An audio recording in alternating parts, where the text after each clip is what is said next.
Bayangkan zona nyaman itu seperti sofa empuk yang udah lama kamu pakai. Duduk di sana rasanya nyaman, hangat, dan bikin malas.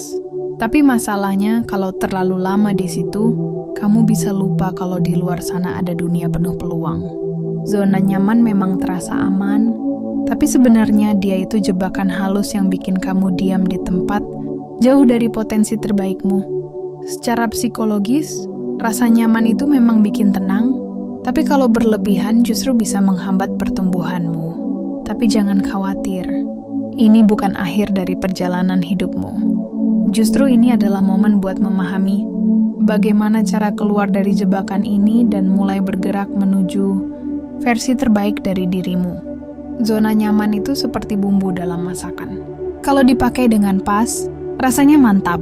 Tapi kalau kebanyakan, bisa bikin rasa makanan jadi aneh atau malah nggak sehat. Ada yang namanya paradoks ketakutan. Rasa takut bisa melumpuhkan, tapi di sisi lain, kalau dimanfaatkan dengan benar, justru bisa jadi pendorong terkuat buat mengembangkan potensi. Ini ada hubungannya dengan prinsip loss aversion. Rasa takut kehilangan biasanya lebih kuat daripada keinginan untuk mendapatkan sesuatu yang baru. Coba pikirkan, apa yang sebenarnya kamu pertaruhkan kalau kamu terus-terusan diam di tempat. Sekarang tuliskan 3 hal yang paling kamu takutkan akan hilang kalau kamu tetap berada di zona nyaman. Mungkin itu karier impianmu, kebahagiaan sejati, atau bahkan kesehatanmu sendiri. Sekarang bayangkan skenario terburuk. Bagaimana kalau kamu tetap berada di tempat yang sama selama 5 atau 10 tahun ke depan? Apakah kamu akan menyesal? Apakah ada hal yang akan terasa sia-sia? Ketakutan itu bukan musuh, tapi bisa jadi dorongan ekstra buat keluar dari zona nyaman. Daripada membiarkan rasa takut menahan langkahmu, gunakan itu sebagai bahan bakar untuk bertindak. Pernah merasa galau karena tindakanmu bertolak belakang dengan apa yang kamu yakini? Kalau iya, selamat. Itu artinya kamu baru saja bertemu dengan yang namanya disonansi kognitif. Ini adalah ketidaknyamanan mental yang terjadi ketika keyakinan dan tindakanmu nggak selaras. Dan misalnya, kamu percaya bahwa olahraga itu penting, tapi setiap pagi kamu malah memilih menekan tombol snooze di alarm. Hasilnya, rasa bersalah muncul, dan otakmu mulai mencari cara buat mengurangi ketidaksesuaian itu. Solusinya, mulai bergerak. Ketidaknyamanan ini, kalau dikelola dengan baik, bisa jadi dorongan untuk keluar dari zona nyaman. Mulailah dengan langkah kecil. Kalau kamu takut berbicara di depan umum, jangan langsung membayangkan harus pidato di panggung besar. Coba dulu ngomong di depan cermin, lalu berbicara di grup kecil, sampai akhirnya kamu terbiasa. Tindakan kecil seperti ini menciptakan penyesuaian yang sehat dan secara perlahan memaksamu keluar dari kebiasaan lama. Semakin sering kamu melakukannya, semakin kuat mentalmu. Jadi kalau kamu merasa gelisah atau nggak nyaman, jangan buru-buru mundur. Itu tandanya kamu sedang bergerak ke arah yang lebih baik. Pernah tergoda belanja gara-gara diskon besar-besaran yang cuma berlaku hari ini? Nah, prinsip yang sama bisa kamu terapkan dalam hidup. Ketika kamu memberi batas waktu atau menciptakan kelangkaan, fokus dan energimu akan meningkat. Kenapa? Karena otak kita cenderung malas kalau merasa punya waktu tak terbatas. Jadi tetapkan batas yang jelas. Misalnya kalau kamu ingin mulai olahraga, buat komitmen ke temanmu bahwa kamu akan latihan seminggu sekali. Akuntabilitas seperti ini bisa jadi alarm tambahan yang menjaga kamu tetap di jalur. Ingat, waktu itu bukan sumber daya yang tak terbatas. Gunakan dengan bijak. Cermin itu bukan cuma buat melihat wajahmu di pagi hari. Cermin juga bisa jadi alat untuk merevolusi cara kamu berbicara dengan diri sendiri. Pikirkan ini.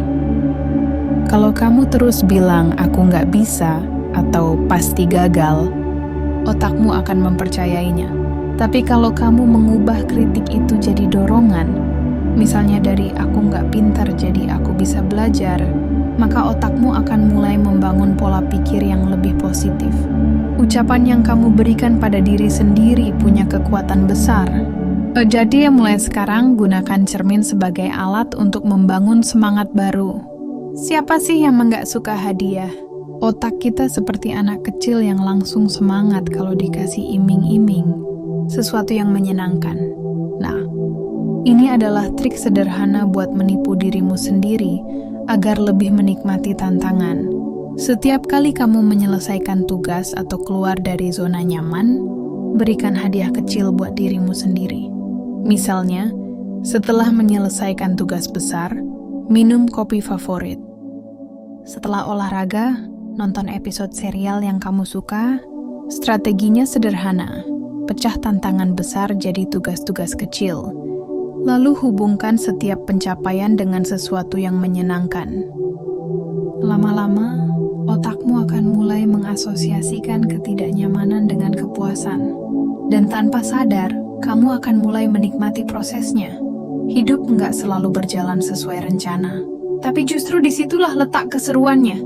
Sayangnya banyak orang terjebak ingin mengontrol segalanya, sampai akhirnya malah stres, cemas, dan lelah sendiri. Solusinya, latih diri untuk menikmati ketidakpastian. Misalnya, coba ubah sedikit rutinitasmu. Pulang kerja lewat jalan yang berbeda. Pelajari keterampilan baru, atau tambahkan spontanitas dalam harimu. Hidup itu seperti roller coaster. Kalau semuanya terlalu stabil, kamu nggak akan merasakan serunya perjalanan ini. Pernah takut melakukan sesuatu, tapi pas dijalani ternyata nggak semenakutkan itu. Itu karena ketakutan seringkali lebih besar di pikiran daripada di kenyataan. Ada teknik yang disebut desensitisasi, yaitu menghadapi rasa takut secara bertahap. Misalnya, kalau kamu takut berbicara di depan umum, jangan langsung membayangkan pidato di stadion penuh orang. Mulai dari bicara di depan cermin, lalu di depan teman dekat, lalu perlahan naik level tantangannya. Langkah kecil seperti ini akan membuatmu semakin berani dan nyaman dalam menghadapi tantangan. Zona nyaman itu seperti sofa empuk yang bikin betah duduk lama-lama. Tapi kalau kelamaan, tubuhmu bisa kaku, otot melemah, dan pikiran jadi tumpul. Kabar baiknya, kamu nggak harus keluar dari sana sekaligus. Perubahan itu bukan lari sprint, tapi maraton dengan langkah kecil tapi konsisten. Jadi apakah memulai itu sulit? Itu pasti. Tapi langkah kecil hari ini akan membawamu jauh di masa depan.